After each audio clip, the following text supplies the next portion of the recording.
Yo-yo TV. Hyderabad రూపురేఖలు మారుస్తాను, వరదల బారి నుంచి నగరాన్ని కాపాడుతాను అంటూ సీఎం రేవంత్ రెడ్డి హైడ్రాను తీసుకువచ్చారు.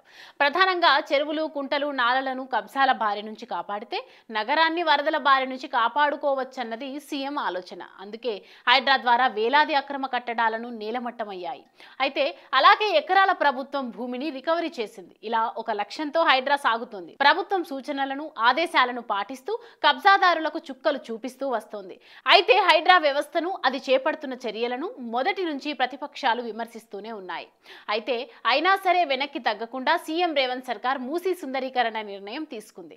పూర్తిగా కలుషితమైన మూసీతో అక్కడ నివసిస్తున్న ప్రజలకు ఎప్పటికైనా ప్రమాదమేనని ప్రభుత్వం వారిని అక్కడి నుంచి ఖాళీ చేయించి పునరావాసం కల్పించాలని అనుకుంది. అందులో భాగంగా మూసీ చుట్టుపక్కల ఉన్న కట్టడాలను కూల్చివేయాలని హైడ్రాకు ఆదేశాలిచ్చారు.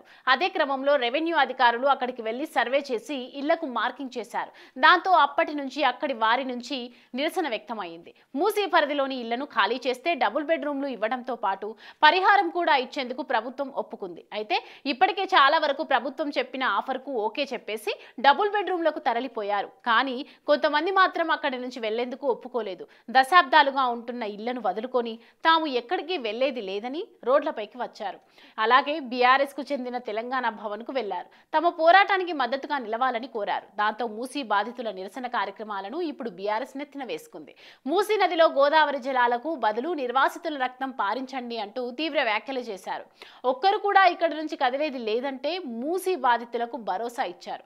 గత 2 రోజులుగా వారితో సమావేశం అవుతూనే ఉన్నారు. ఇటీవల అనారోగ్యం బారిన పడిన కేటీఆర్ సైతం కోలుకొని ఫీల్డ్లోకి వచ్చారు. మూసీ బాధితులను కలిశారు. వారికి ధైర్యం చెప్పారు. ఇంతవరకు బాగానే ఉంది. కానీ ఒక్కసారిగా కాంగ్రెస్ ప్రభుత్వం బీఆర్ఎస్ పార్టీపై రివర్స్ అటాకింగ్ దిగింది. రాష్ట్ర ఐటీ శాఖ మంత్రి, శాసనసభ వ్యవహారాల మంత్రి దుద్దిల శ్రీధర్ బాబు బీఆర్ఎస్ బాగోతాలను మొత్తం బయట పెట్టారు. అసలు మూసీ ప్రక్షాళన జీవోను తీసుకొచ్చిందే బీఆర్ఎస్ అని పెద్ద బాంబ్ పేల్చారు. 2017లోనే Musi river front development corporation ఏర్పాటు చేసిందని వివరించారు. అదే సమయంలో అక్కడ ఉన్న అక్రమ కట్టడాలు, బఫర్ జోన్ లో ఉన్న ఆవాసాల లెక్క తీశారని తెలిపారు. బీఆర్ఎస్ లీడర్లు అప్పుడొక విధంగా ఇప్పుడొక విధంగా ప్రవర్తిస్తున్నారని, వారి బండారాన్ని బయటపెట్టారు.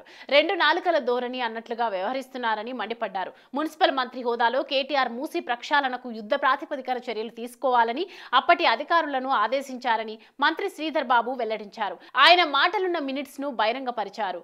ఒడ్డు నుంచి 50 మీటర్ల వరకు బఫర్ జోన్ గా ప్రకటించి 8480 అక్రమ కట్టడాలు ఉన్నట్లుగా గుర్తించారని చెప్పారు. వాటిని కూల్చేందుకు సైతం జీవో జారీ చేశారని మంత్రి తెలిపారు. ఈ మేరకు అప్పటి హైదరాబాద్, రంగారెడ్డి జిల్లాల కలెక్టర్లకు కూడా ఆదేశాలిచ్చారని పేర్కొన్నారు. ఇక 2021లో కూడా అక్రమ కట్టడాలను కూల్చి R&R ప్రకారం వారికి పరిహారం ఇచ్చేలా కేటీఆర్ ఆదేశాలిచ్చిన విషయాన్ని గుర్తు చేశారు.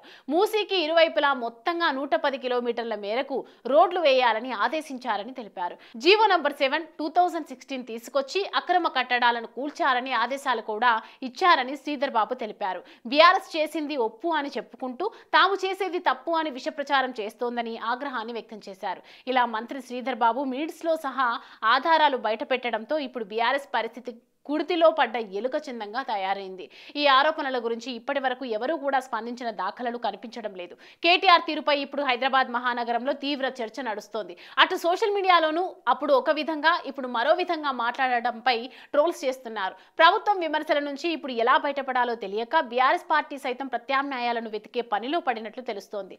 10 ఏళ్ల రాష్ట్రాన్ని పాలించిన అనుభవం ఉన్న బీఆర్ఎస్ పార్టీ ఓ అంశాన్ని నెత్తిన ఎత్తుకునే ముందు వెనుక ముందు ఆలోచించుకోవాలి. కానీ లేడికి లేచిందే పరుగు అన్నట్లుగా వ్యవహరిస్తే ఇలాంటి దెబ్బలే తగులుతాయని అంటున్నారు.